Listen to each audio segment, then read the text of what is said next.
नमस्कार, मैं Sakshi Gopal MP live news से और आप देख रहे हैं हमें अंजू पाठक जी के साथ। भाजपा की जिला उपाध्यक्ष, आज हम उनसे बात करेंगे, उनके राजनीतिक जीवन के बारे में चर्चा करेंगे। मैडम, आपका एमपी लाइव में सबसे पहले आपका स्वागत है। बहुत बहुत धन्यवाद।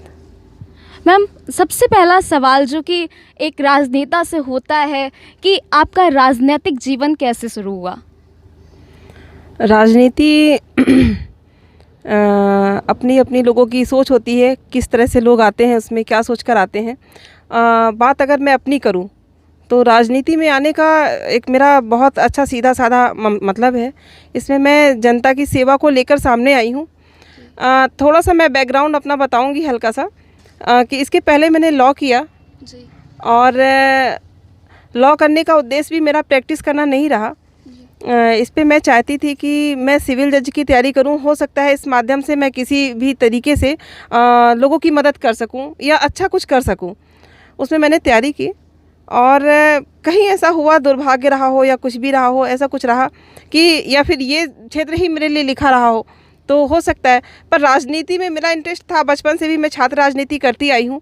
तो अटेंडम तो नहीं कह सकती कि मैं अटेंडम इस पर आई हूँ। मेरा सेकंड था, ऑप्शन था, मैंने रखा हुआ था कि मैं अगर ये नहीं करती हूँ तो मैं राजनीति ज्वाइन करूँगी और उसके माध्यम से जितना हो सकेगा तो मैं जनता के सामने आऊँगी और उसकी सेवा करने का एक मेरा अपना विचार है।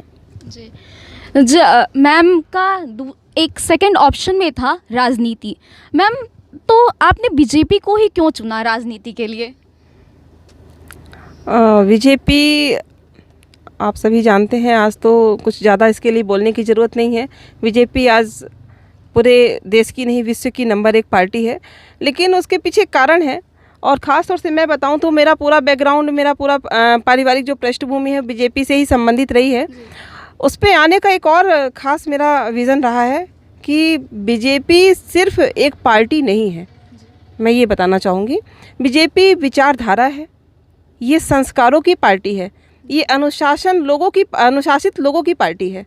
तो इसका ये जो व्यू है, जिस तरह के हम अपने पूर्व नेताओं के बारे में जानते हैं, बीजेपी की जो बैकग्राउंड है, कहाँ से बीजेपी उठती है, तो ऐसे महान जो विचारक रहे हैं बीजेपी को, जिन्होंने बीजेपी की नींव डाली, मैं उनसे प्रभावित होकर बीजेपी को ज्वाइन करती हूँ। बाकी पार्टियों में अगर आप सोचेंगे तो वहाँ वंशवाद, परिवारवाद, ऐसे बहुत सारी चीज़ें चलती हैं। लेकिन बीजेपी में आप देखेंगे तो ये जन सेवा के लिए आगे बढ़ रही है। अभी तो माननीय नरेंद्र मोदी जी कर ही रहे हैं, बहुत अच्छा नेतृत्व कर रहे हैं, तो इसके लिए मुझे कुछ बोलना नहीं है। बाकी मैं इसकी विचारधारा से प्रेरित होकर भारतीय जनता पार्टी में आज वर्तमान में काम कर रही हूँ। आप बीजेपी में काम कर रही हैं और आप काफ़ी अच्छा काम भी कर रही हैं। इसके आगे एक महिला होने के नाते आपको फैमिली का कितना सपोर्ट मिला राजनीति में आने के बाद? फैमिली का ही सपोर्ट है कि मैं आज यहाँ पर हूँ जी।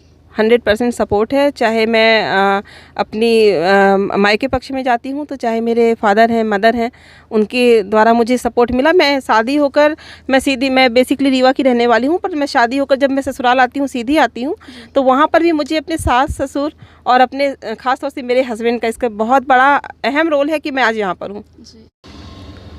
जैसा कि चुनाव आने वाले हैं मैम, तो इसके लिए आपके आगे की क्या क्या तैयारियाँ हैं? चुनाव की 100% तैयारी है। मैं बताना चाहूँगी कि विधानसभा सिहावल से अगर पार्टी मुझे मौका देती है तो मैं वहाँ से चुनाव लड़ना चाहूँगी। ज़रूर आपको पार्टी मौका देगी। आपने अच्छा काम किया है और आप ज़रूर आगे बढ़ेंगी। फैमिली सपोर्ट है, जनता का सपोर्ट है आपके साथ और आप ज़रूर आगे बढ़ेंगी। इसी के साथ अलविदा लेते हैं।